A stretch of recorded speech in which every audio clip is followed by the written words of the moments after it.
What skills and experience make you the best person to be the voice of workers? So for me,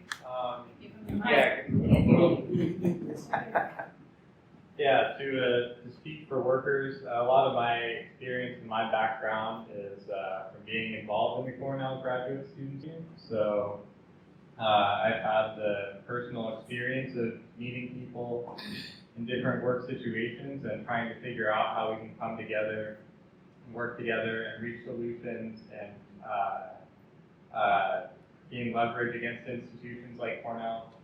And I also have my background being involved in the Tompkins County Worker Center, where we have a hotline and we get calls from workers in all kinds of different situations, and we inform them of their rights and try to do our best to educate themselves about how they can advocate for themselves, how they can work together. Hi, everyone. Well, hoping experience is one of the things that sets me apart in this election. I spent the last 20 years running a variety of different not-for-profit and social service organizations. I'm currently running Second Wind Cottages, and I get a really firsthand impression of what the needs of the homeless. I've also spent a lot of time overseeing mental health organizations that have contributed to things like developing a mental health crisis team, which you can find an article about that in it. Some of my most significant professional experience has been when I've been hired to rescue organizations that were weeks away from having no more cash. I've done this several times. I've had to do this with operations, bring up and improving morale and hiring of staff. There are a lot of different ways that I think my professional experiences can lend a helping hand to this council today. Another question is, if elected, how would you work with other members of the producers? Thank you. I think the same way that I've worked with a lot of people. In most of the ways that I volunteered in the past. I've been on a lot of different boards, both as a member and sometimes as a chair. I find most often my role in getting things done is listening, helping to facilitate conversation, helping to learn where people's passions are, and trying to navigate and negotiate with different stakeholders that we have so we can get some. I've been action-oriented my entire career and has always been working with a variety of different constituents that are all competing. I think we bring, or at least I bring, my years with me and just looking to facilitate action. For me, I have experience being on the leadership team of a union, working together and sharing opinions with a lot of different people. I'm currently on the board of a nonprofit, so having those board meetings, coming to agreement on difficult, but even more importantly, this is really where the Solidarity Slate project is extremely important to me, is having a group of 5 candidates working together to think about issues very intentionally, meeting regularly, and trying to come to a consensus, putting our experience together. There are places where I have a lot of experience, but there are also places where my friends on the slate have a lot of experience. People who have lived in Ithaca much longer than me. People who have very different life experience than me. So that's part of what makes me so excited about that project and so excited to be on Common Council. Am I allowed to? You want to make a move? I do. Maybe I heard the question wrong. I thought the question was about how are we going to be working with everybody on City Council, and what I heard was a response on how you're going to work together with the 5 slate members, or you being the 5th amongst them. I didn't hear any answer about how you're going to work with the other 5 people that won't be in the slate. And I think the job as an Alderperson is to represent all of our community and to work with everybody on the council, regardless of where they might stand ideologically.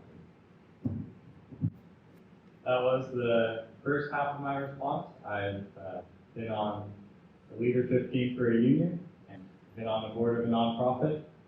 And people will come into those spaces from all kinds of different backgrounds, just like people come on the Common Council from all different backgrounds. So I'm completely prepared to work with all 10 members of the Common Council and the mayor, as well as the Solidarity Slate.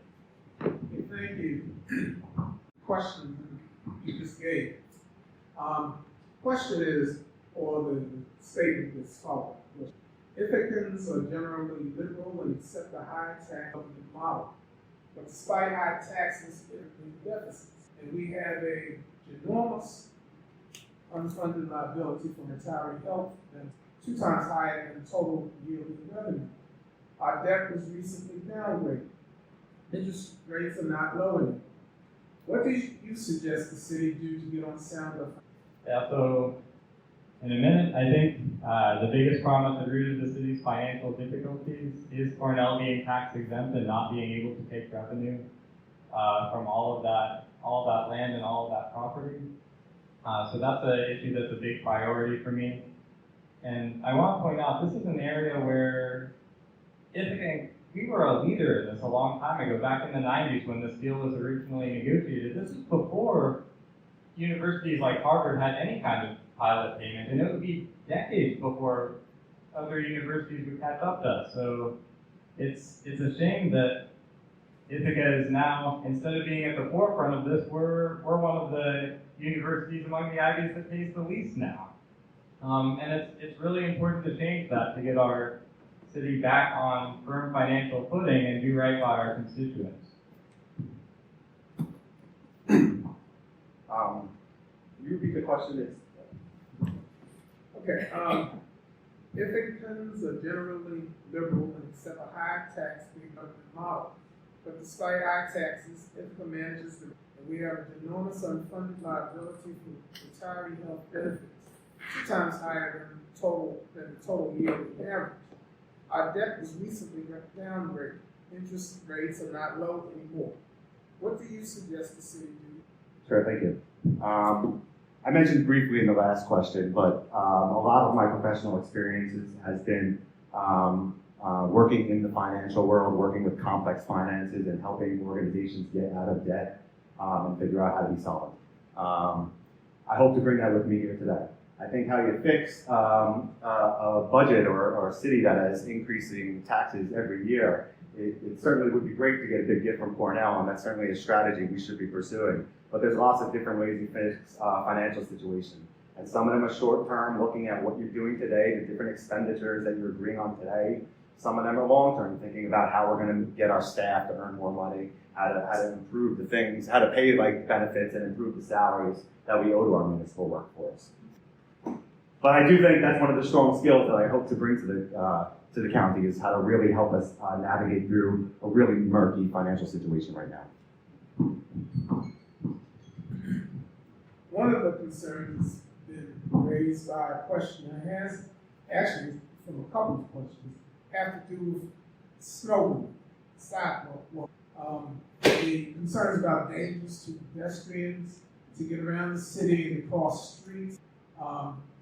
It's been stated that Ithaca's Department of Public Works is responsible for clearing streets, do not clear the ends of the crosswalks, the sections to sidewalk curb cut. There are also concerns about the seniors using walkers and concerned about how how the situation reflects or doesn't reflect.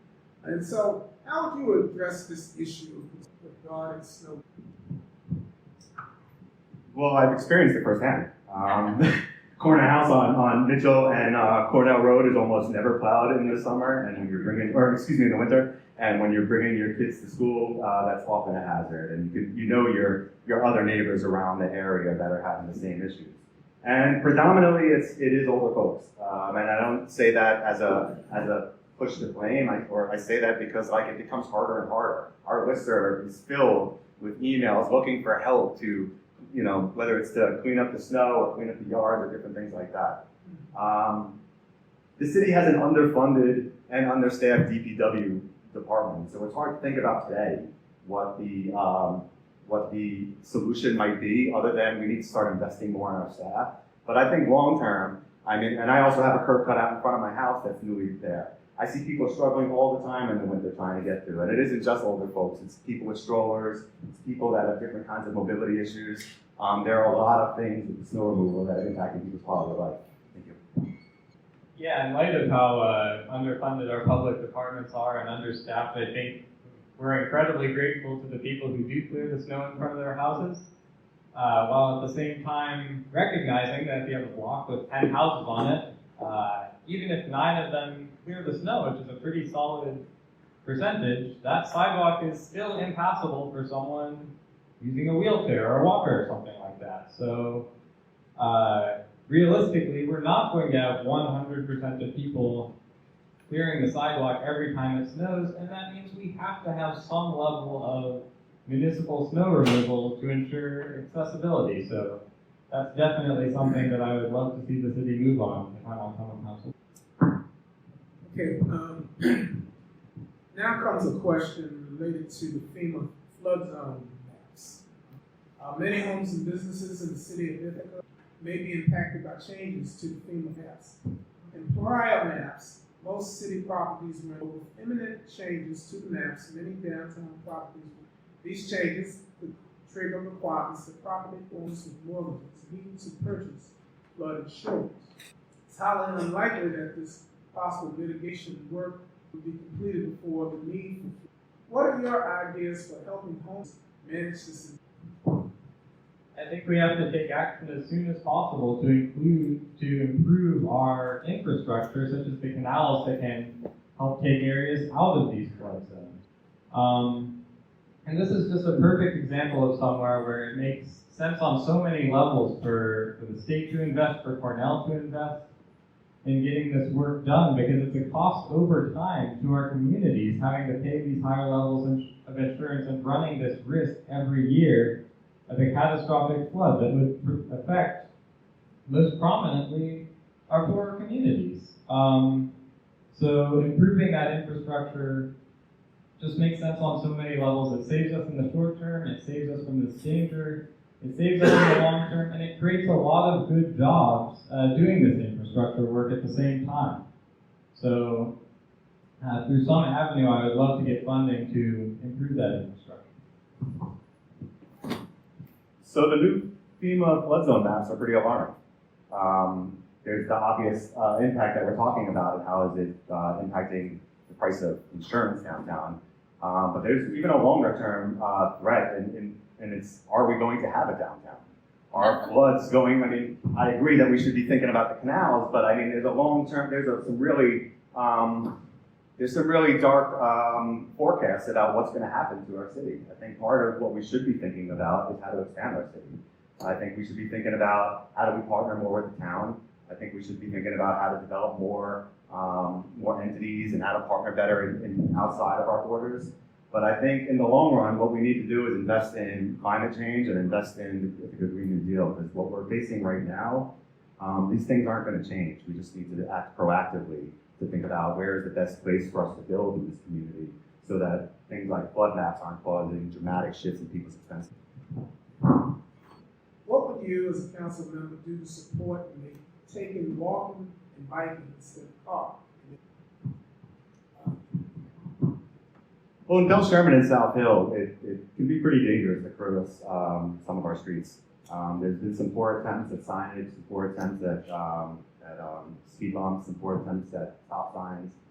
There hasn't really been a great attempt to make South Hill and make Bell Sherman safe for people that are walking and biking through the mix. I think we have some bike paths for sure. We have some, but we have those things for sure. But we're not making the right investment in making it safe for folks. Sorry, sign. Connecting back to our last question, when I was responding to the Green New Deal, this is just another part of it. We want to teach our youth, we want to teach our people that are living here to spend more time walking and biking where trips are accessible, and we can do that by making it safer for people and thinking a little more strategically about how we're using signs and curb cutouts. That's what I meant to mention, the curb cutouts down on Green Street. I think those are great ways to make it safe across streets and things like that. Yeah, in addition to that, I want to thank the workers who put in speed bumps on Court Street outside for a few years. That definitely made a big difference to make it safer to walk around this part of town, and I would love to see that kind of work in my ward as well, to make it safer for people walking and biking there. The other thing I want to add to what David said is the people who really aren't going to walk and bike anywhere are the people who are forced to move out of Ithaca because of the rising cost of living. Everyone who's forced to move out of Ithaca to someplace cheaper and they commute to Ithaca, that's another car on the roads and more greenhouse gas emissions. So getting more people walking and biking and having more affordable housing options that are within a walkable and bikeable radius, those are things that go hand in hand. So I just want to make that connection. zone. For the whole city? Yes, for the whole city. Well, that's All right, there's a lot of different zoning. Okay. Is the person who wrote it here to clarify? Maybe like use of occupied what about eight or what about eight use? Actually, there is a question about ADU. Okay. But I would like to hear him answer that. Yeah. No, I'm kidding. Sorry. It's the path of least resistance.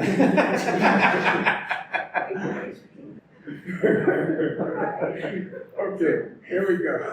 If the subject comes up again of increasing the number of ADUs, are you willing to oppose them unless they come with a requirement that the main unit or the ADU be owner occupied to prevent outside corporations from buying up properties, bundling mortgages, and selling them to far away? It's a load. What's an ADU? It's an accessory dwelling unit. Accessory Dwelling. Yeah, I think that it's a concern to everyone that outside investors are controlling an increasing amount of property in Ithaca as opposed to Ithacans owning them. That's definitely, owner-occupied is definitely something that I would support in that case. And I would additionally support in the context, I think it's a great way to densify, but having some guidance, perhaps a board from the city that could help oversee the rollout of this could be very useful, because a lot of these people don't have experience building these units or being landlords, and just to offer some guidance and make sure that these units are going to be ones that are durable and like good to live in and outfitted with green technology that's going to make them affordable to heat and cool.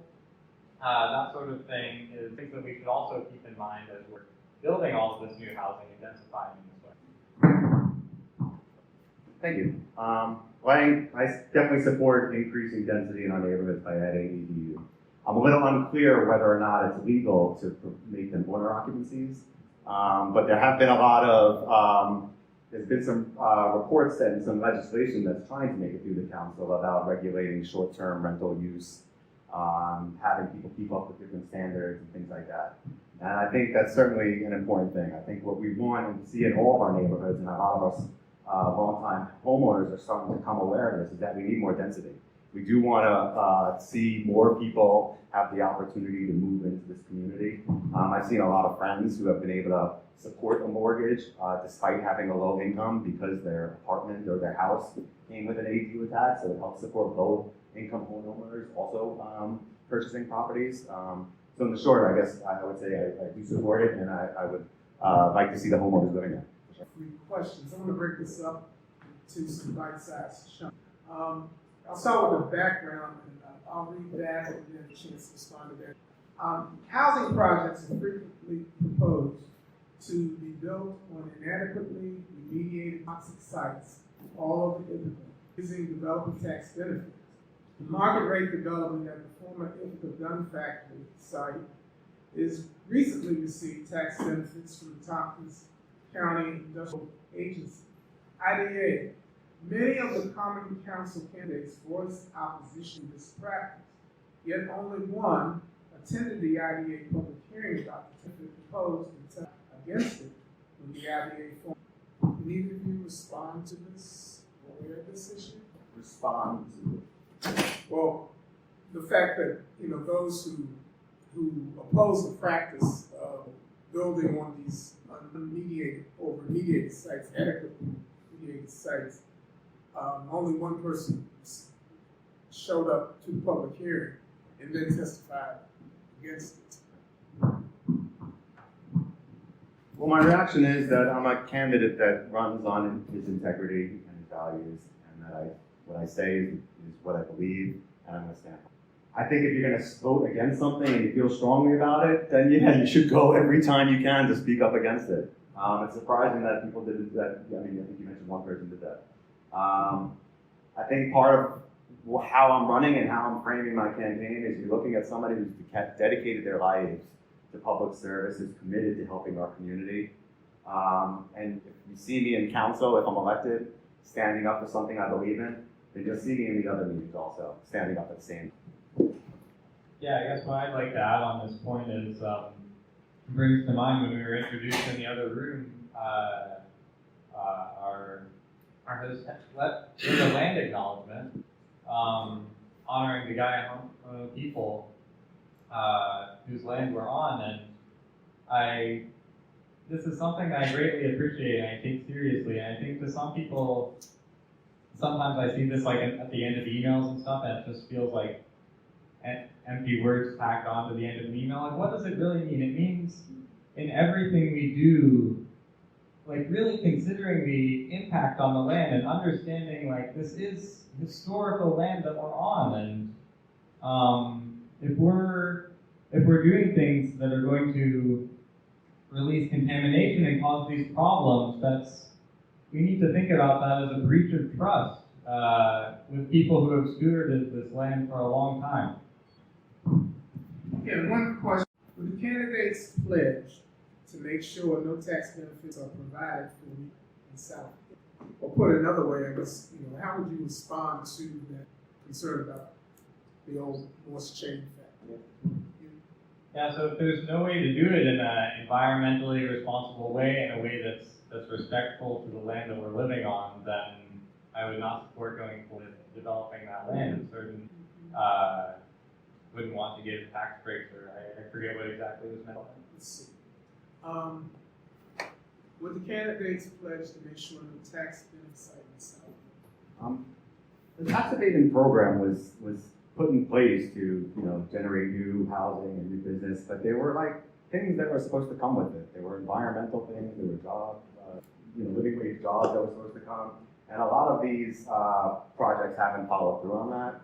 I would say for any of these projects, and what's a little confusing is I think the IDA is who oversees the tax abatement, so I'm not trying to avoid a pledge. I don't think it actually is in our purview. But I would want to see all of our projects committing to the remediation that they need to do to make the site livable.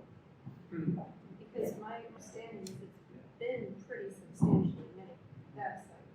It's It's not got in- two it's not root in the doctors city. to take care of. Yeah. It's not in the city. Yeah, no, quite, it's just got two. I think we got part of our answer. Next question is, candidates who support, or would the candidates explain their position on the, and explain in detail how you might Yeah. I mean, right now we're at a kind of a standstill with it because of the Green New Deal. There was a very talented person that was running the department who left under a cloud of suspicion, and we're all kind of picking up the pieces now. I think what's true though about making any realistic progress on the Green New Deal is it needs an investment. I'm not just talking about regulations, because I think those are some of the things that we've been talking about. But I think if we want people to make the types of conversions to their homes or businesses that we want to see in the Green New Deal, I think we need to start providing some incentives on top of that. And I think that's the way to get all the different people, I think, on board and moving forward.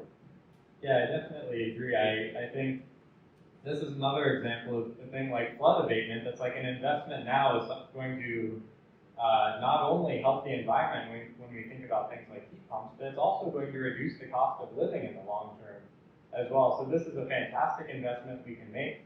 It's something that will create jobs, and it's something that, like, within our tight city budget, is just at risk of being on the back burner for a long time because it does require a substantial investment right now in this green infrastructure and in these green jobs. So this is yet another place where I think Cornell prides itself on being a leader in developing technology and science that can address big issues like change and that kind of stuff. It needs to look right next door in the community and see how it can use its wealth and its resources to make this change happen right here. So that's something I would want to push on. Nathan, this is a question. Can you repeat that? What does it mean for you to run as a part of the slate people?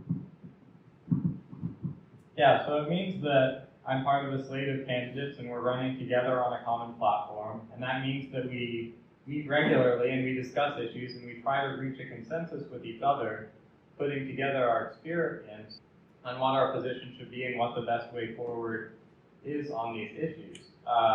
And I think the benefit of this process is not only combining our experience, but it really motivates us to move towards reaching a consensus and moving in some direction, rather than all sort of going off in our own directions and trying to pursue our own solutions. Trying to reach consensus and move forward is really the goal of this. And the second question is, will you feel obligated as a block even if fully agree? I guess Yeah, so what I've said in the past for this is the reason I joined the slate is because I do see eye to eye on these candidates, and I do anticipate being able to reach consensus with them on all the issues that I'll be voting on. That said, there's no pact signed in blood or anything. If somehow through some unforeseen circumstances, there's no contract forcing me to vote in some way. It's just I would no longer be part of the slate if I decided to no longer vote with them. I don't anticipate that happening because, like I said, I think these are great people, and that's why I'm part of this project. But, I'm confused by the perception that there's some secret pact or something. perspective position. Just for clarity, do you mean the report that was passed or our own independent? I'll start with the report that was passed, and then you can talk about how do you make differ from saying it's in the report, or what your concerns are. Okay. Well, I think there was a lot of passion that led to reimagining as an idea happening in New York State. I was part of a lot of the different rallies that took place on the common day of the George Floyd murder. And that, as we know, is a lot of the national background that led to some of the change that we're looking to make. I think the report that our community passed so far, it lacks a lot of substance. I mean, it talks about accountability in the form of a whistleblower. That's an of course. It talks about training and different types of trainings that the police should have. That's an of course. It talks about the ways, the broad idea of how we wanted to reimagine public safety, but we're going to kick that down the road. We're going to wait till we hire a city manager to do that. And the one thing of substance that they did add, I wholeheartedly disagree with. If you read it at the Times today, you'll find an article in it. I wholeheartedly disagree with the city hiring a co-response team in our budget. Tompkins County can do this with their own funding. I've seen the model work, and I'm prepared to present that model instead. Yeah, so this is an issue of great importance to me. I was one of many people who felt galvanized back in 20 was marching for Black Lives, and I really take this issue of reimagining public safety. I don't think we want to live in a world where we need such a large armed police force in order to maintain order. We want stable, thriving communities, and the number one thing is if you look at the communities that are the safest, that need the least policing, it's because those communities are stable, they're doing well, they're affluent. And we want more communities like that in Ithaca. So I hope that over time, and I would hope to implement this, having more work done by unarmed responders who are well trained to handle confrontations and de-escalate, and transitioning some of the work that's done by armed police towards unarmed responders over time. Another significant issue to address, and I would be interested in hearing your perspectives, or actually the question have to do with homelessness and the lack of affordability, two of the major issues that our community. Yeah, so these are two big issues. I don't know how much I can hit in 1 minute, but I will say these things are interconnected in that not only do we need places that unhoused people can live, so we need to build more housing for that, but we also need to be mindful that the fact that rents are rising and the fact that buildings aren't properly maintained, these are some of the reasons why people become homeless in the first place. So we need to do something to slow down the rate of evictions.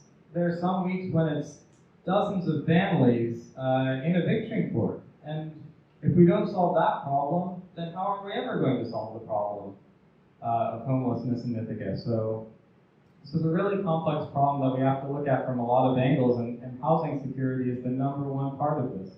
Standing with tenants and their rights and making sure that they have good housing conditions. Those are my priorities.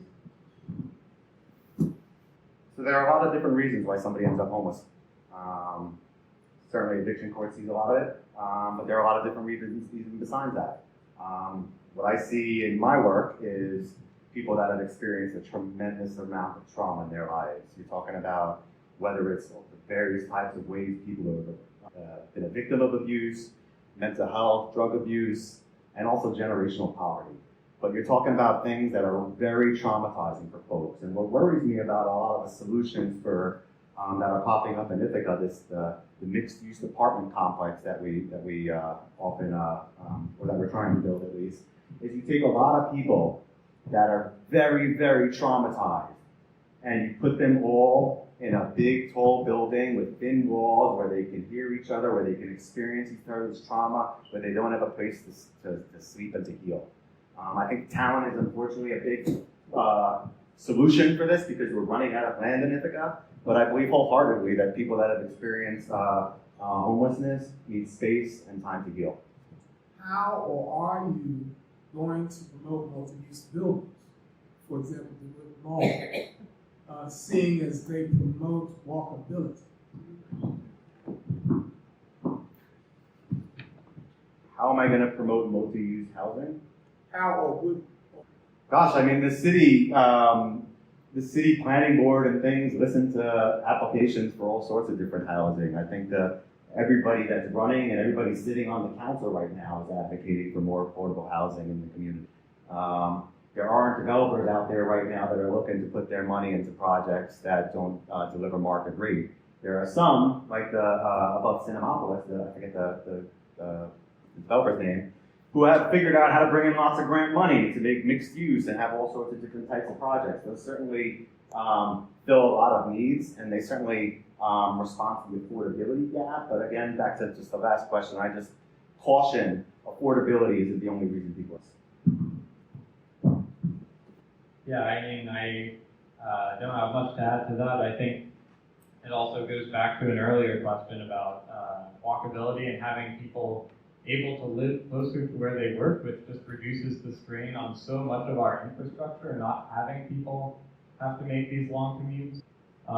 That's a big benefit to our society and a big savings, again, just on the wear and tear on our infrastructure in terms of greenhouse gas emissions. So the economics are there. It really pays for itself to have people living close to where they're working, where they're doing business. And yeah, I love to work with developers who are willing to try to make that happen. Opening statements have to do with the contribution of Cornell to the city. So how would you approach this issue? Well, yeah, I already talked about this a little bit in my opening statement. I guess the main thing I want to add in contrast with some of the other candidates who talked about it, I really don't think that we can just make a good moral case that Cornell needs to pay more and they'll see the light and they'll decide to pay the city more money. We need to look at ways that we can actually twist their arm and get leverage and basically threaten their sources of revenue enough that they decide the best thing that they can do as a business is to pay the city more money. So we need to look at how we can get that leverage over Cornell, looking at how we can show up in the streets and just make a lot of noise about this and threaten their revenue through fundraising that they do, and see how we can threaten their operations like the city did with building permitting when it initially got the MOU back in the 90s, and do that more effectively this time around by having the workers on our side. Well, hopefully one of us will have some time to contribute to this conversation on the council. Our hunch is that conversations are already underway. We, as you heard one of the other candidates speaking about, was really wanting to make sure the city is transparent and keeping all of us in the loop. Now, we all agree that Cornell we want them to be providing more money, but this is one of the places that there's a pretty big distinction between Nathan and I. I don't believe in that antagonistic approach.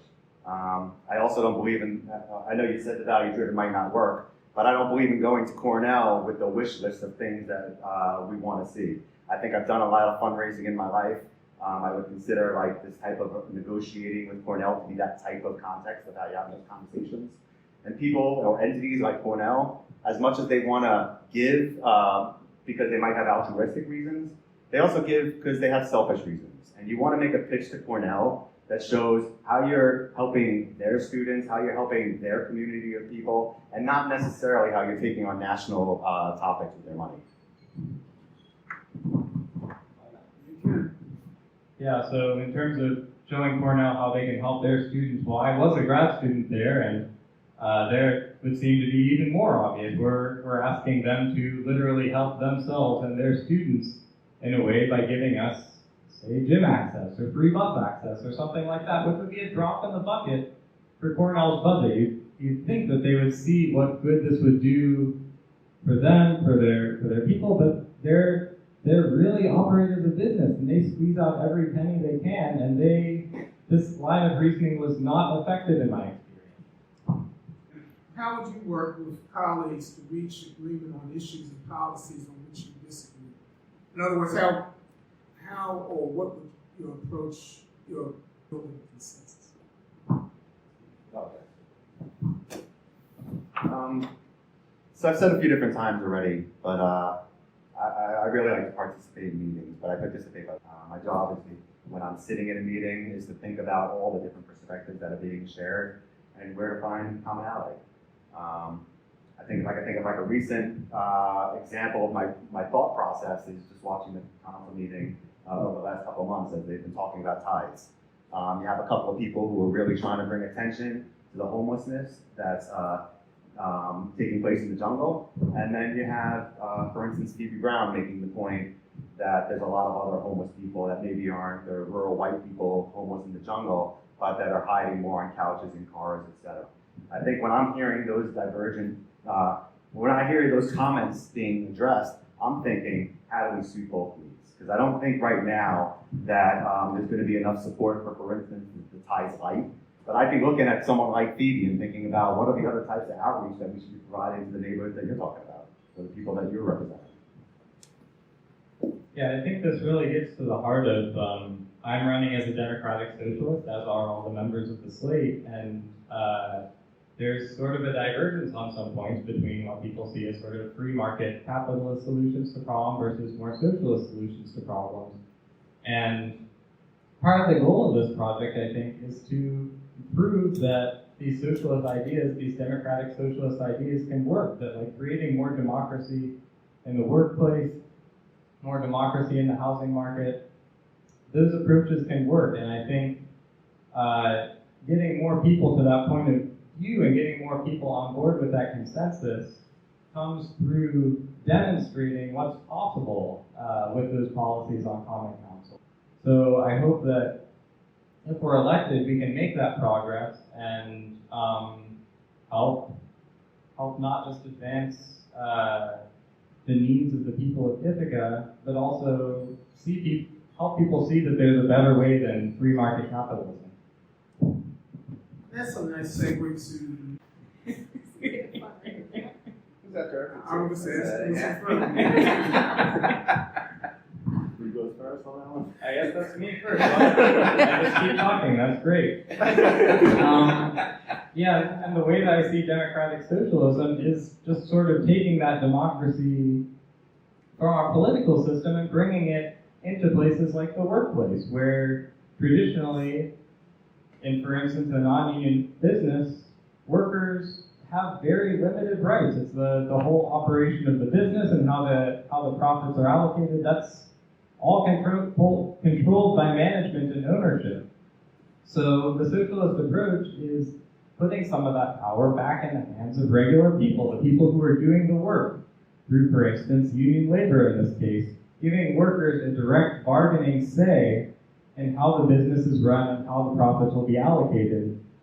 That's what socialism looks like. It's that kind of approach. I think I'm a little uncomfortable with the siloed nature of this question.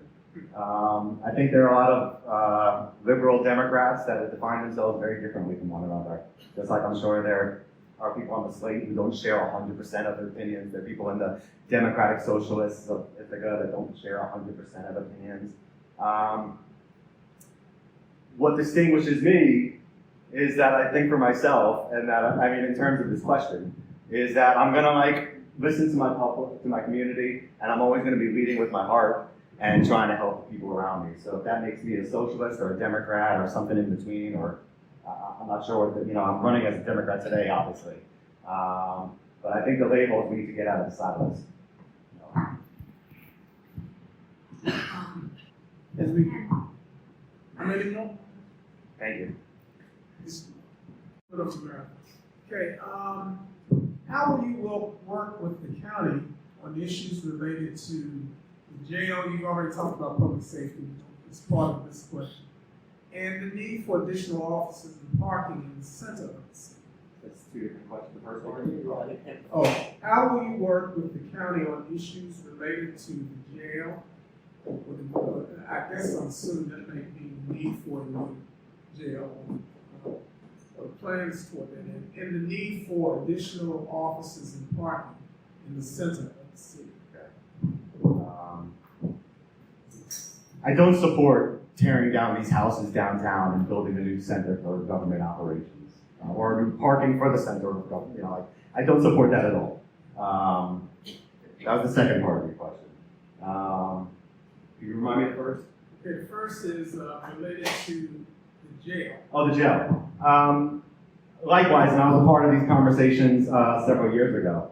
I mean, it's a county decision, but I think we've reached a point in society where we're looking to stop building new jails. So I would urge the county to continue to consider that. How I'll work with the county, I know a lot of those people there have been funded by a lot of the programs in there. As I mentioned, I've been talking about some of the 24-hour mobile crisis unit that the county can fund and start today instead of staffing new positions in cities reimagining. I think there are a lot of ways I can bring knowledge and information to a collaborative relationship with the county.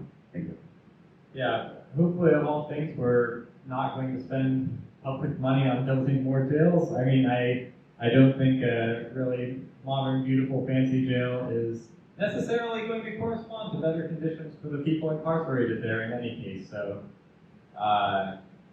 that's my stance on that, I suppose. When it comes to more parking downtown, I think what we should really be thinking about is better public transport to downtown so you don't need so much parking downtown. There need to be more options to get to downtown easily by having better and expanded TCAT routes, making it more accessible by making TCAT go fare free. I just want to say this is something that's existed in my hometown in South Carolina for decades. We should be able to have free public transportation here. It would reduce the need for parking downtown. There would be so many benefits that I can't talk about in my remaining 10 seconds. Thank you. Finally, last question has to do with roads and traffic. It's concerned about bumpy roads. Concerns about traffic signals, although not clear exactly specific. Bumpy roads and traffic signals.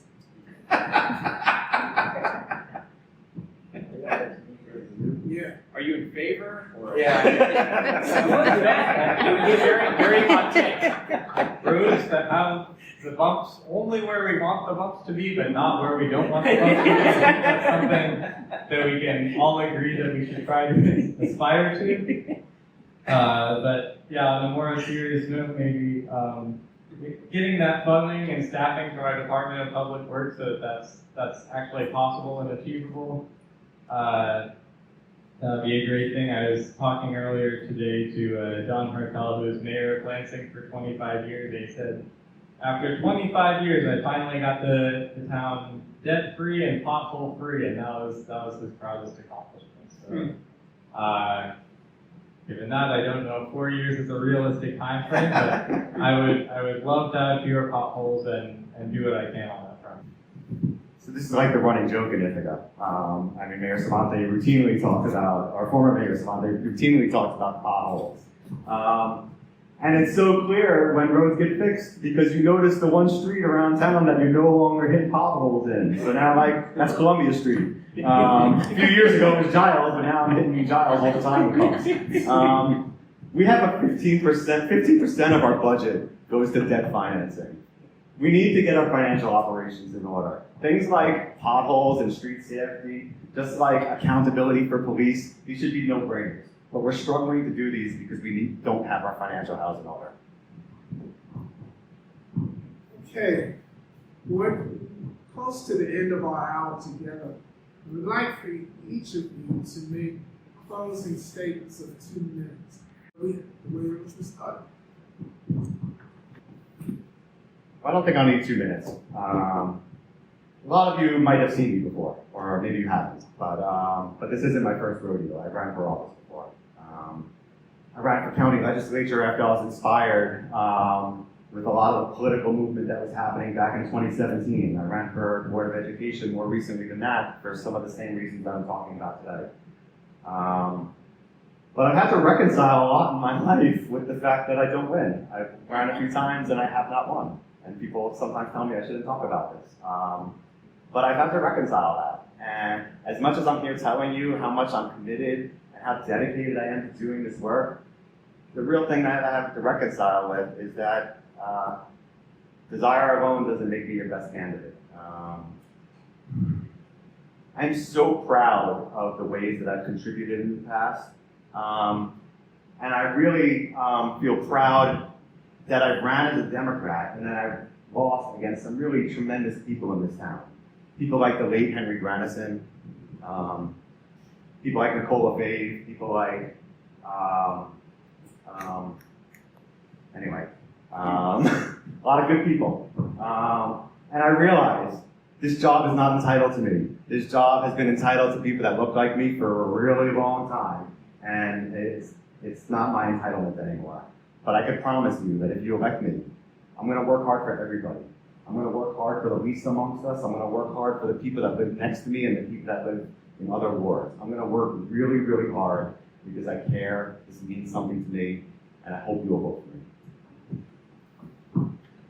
Yeah, so I guess I'll take my closing statement to touch on some issues that maybe didn't come up in the questions. I acknowledge first that this is Pride Month, and this is a time in our nation's history when the rights of transgender people and their access to healthcare in particular is under attack nationwide, and this is an extraordinarily serious issue. And I just want to bring attention to that and say that I hope that Ithaca can be a leader in this way, a place where it's safe for people seeking that healthcare and seeking a supportive community can come and live and thrive and know that they'll be supported. I also want to say this is an event that's sponsored by the League of Women Voters, and reproductive health care is something that's threatened nationally right now. And that's another serious issue. And I hope that Ithaca can continue to proudly be a place where people can seek the reproductive health care that they need. And I'm proud to be endorsed by Planned Parenthood for this race, and I will do my best as a candidate to uphold their values and show up for them and be an advocate for reproductive health care rights in Ithaca when I'm in office. Thank you all for coming here.